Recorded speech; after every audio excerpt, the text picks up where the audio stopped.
United Hezbollah, a United volunteer-based organization, is providing emergency services for free in the state of Israel. Since its founding, the incredible volunteers of United Hezbollah have arrived on the scene of medical emergencies, often on their now ubiquitous motorcycles, and they get there most of the time within 90 seconds of an emergency. They've saved countless lives throughout the state of Israel. Since the cowardly surprise attack and massacre of over 1,200 innocent Israeli civilians on October 7, these folks have been on the front lines within seconds of the attacks. Our first guest tonight is Eli Beer, the founder and president of United Hezbollah. He joined us earlier to update us, and I want to forewarn you that part of Eli's interview is quite graphic. Here's that conversation. Eli, let's talk about the things that you and your volunteers have seen. There are people denying the barbarian-like conduct of Hamas, but you have witnessed it firsthand. Help us to understand what really happened in those horrible scenes as the people from Gaza and the Hamas terrorists entered into Israel. Well, we saw it in our own eyes when we came into very peaceful little villages, kibbutzim, little cities. We saw blood everywhere. We saw Jews were slaughtered, and we saw little kids that were cut up to pieces. I would never forget the scene of seeing a little babies just laying there on the floor, and we were trying to figure out whose head belongs to which child. This was a situation that we couldn't believe this could happen in Israel in 2023. In a holy, beautiful day on Sabbath. This was the worst day of my life. I deal with life-saving for 35 years. I've been to terrorist attacks.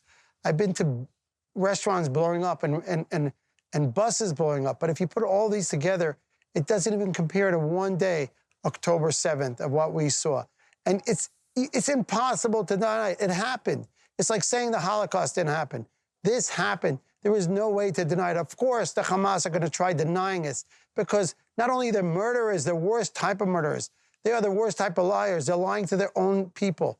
They're putting their people in danger. They're putting 2 million people as hostage for their desire to just kill other people. And this thing happened. We saw it in our own eyes. How does it make you feel when you see people marching in the streets of major cities around the world and saying, but it was justified? It was okay for them to do that because Israel has taken land. I mean, I just can't imagine the emotion that you feel when people say such ridiculous things. This was a real Holocaust, and anyone who goes around marching in any city around the world, these are neo-Nazis who are marching. To march for murder of children, of women, of old men and ladies, they murdered Holocaust survivors who are 90 years old. These people who are marching around the world now would be marching in 1939. These same people who are marching now will be marching in 1939. There is no difference. These are Hitler supporters. Anyone who could support this kind of massacre is a Hitler supporter. There is no difference. ISIS, Hamas, Nazis, the same exact thing. Different names, same thing. And I say even more, the Nazis, when they were killing the Jews in Europe, the difference between them and Hamas is the Nazis wanted to go back home to their families after they killed the Jews. They wanted to have a normal life. They wanted to have a good life. They wanted to kill all the Jews around the world. But they wanted to have a life. When they realized they're losing, they picked up their hands and they said, we're losing. And they stopped. These guys, they don't want to stop. They want to die. These guys are a combination between Nazis and kamikaze fighters. They want to literally kill people, murder them, not only murder them, torture their bodies, rape them, and they want to die. And I just heard today one of these terrorists, when he called from an Israeli phone, he killed a woman. He killed an Israeli girl. And he took the phone and he calls his parents in Gaza, screaming to his mother and father, you're not going to believe it. I killed 10 Israelis, 10 Jews. And his father says, keep going, keep going. And his mother says, no, come home. And he says to his mother, Mom, I was born to kill Jews and die. That's why I was born for. Could you imagine someone saying that to his mother? How could we ever march for these type of people. These people, anyone who's marching to support the Hamas is marching for Hitler. These are the people who are marching now. You know, Eli, I cannot even begin to get my arms around the terror that so many people in Israel have experienced. And because it's a small country, I doubt there's a single Israeli who is not personally acquainted with someone either who was murdered or the close family member. So this must be a national trauma, not a regional one, but a national trauma. Your own wife, Gitty, who is a lovely person and has been by your side and a part of the organization, was one of the very first people to go into the scene of the massacre. I'm sure she has had difficulty just processing what she saw in those first moments, because your people were there in many cases before even the IDF soldiers got there. All these volunteers, these hero volunteers, were wearing these orange vests, United Hatzalah. Hatzalah means save, rescue, united. We're all united. My wife, Gitti, my children, we're all medics and paramedics. I ran to the dispatch in Jerusalem to make sure we have coverage of the whole country. We have 7,000 volunteers. These people, men and women, anytime something happens, a baby is choking, someone's having a heart attack, or God forbid, a bomb attack or a shooting of a missile, they leave their home, they run to save people. They are the real heroes. And Gitti ran to the scene in Sderot, and she joined an ambulance team of United Hatzalah because everyone was scared to go in. It was too scary. And they ran. Gitti was not scared. Gitti just ran in. I said goodbye to her. I gave her a hug. I said, God bless you.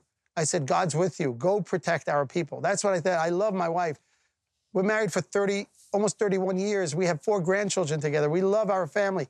But I knew this is time to fight. And she has to go fight for people's lives. She's a paramedic. And I saw the videos of her running into buildings that were under fire. People were still shooting. The terrorists were still going wild.